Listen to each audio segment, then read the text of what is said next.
Hello everyone, আসসালামু আলাইকুম। সবাই কেমন আছেন? বর্তমানে বাংলাদেশে 90% মানুষেরই সমস্যা চুল পড়ে যাওয়া। আর আজকের আমার এই ভিডিওটি হচ্ছে চুল পড়া নিয়ে। অবশ্যই ভিডিওটি আপনাদের কাছে ভালো লাগবে। আমি সংক্ষেপে বলে যাব। প্রথমে যে প্রোডাক্টটা নিয়ে কথা বলবো, এটা হচ্ছে বায়োফ্রেম 5 mg। এটা ভিটামিন বি 7। এটা চুল পড়া কমাতে সাহায্য করে এবং নতুন চুল গজাতে সাহায্য করে। এটা আপনার পায়ের এবং হাতের নখ মজবুত করে এবং ভঙ্গুরতা দূর করে এবং আপনার ত্বকের স্বাস্থ্য ভালো রাখে। এটা প্রতিদিন রাতে আপনি একটা করে খাবেন। আশা করি আপনার 1 থেকে দেড় মাসের মধ্যে আপনার চুল পড়া বন্ধ হয়ে যাবে।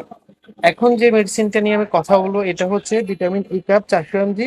এটা শরীরের কোষকে অক্সিডেটিভ স্ট্রেস থেকে রক্ষা করে এবং অ্যান্টিঅক্সিডেন্ট হিসেবে কাজ করে। এটা ত্বক মসৃণ ও উজ্জ্বলতা বাড়ায় এবং রোদে পড়া দাগ কমাতে সাহায্য করে এবং চুলের গোড়া মজবুত করে, চুল পড়া কমাতে সাহায্য করে। অতএব বন্ধুরা, আপনারা এই দুটো ওষুধ দিনে একবার করে খেতে পারেন। আশা করি আপনার চুল পড়া বন্ধ হবে এবং নতুন চুল গজাবে। কোষ ভালো থাকবে এবং আপনার চুলের কোষ ভালো থাকলে আপনার চুল পড়া বন্ধ হয়ে যাবে। অবশ্যই ভিডিওটি ভালো লাগলে আপনারা শেয়ার করে দিবেন।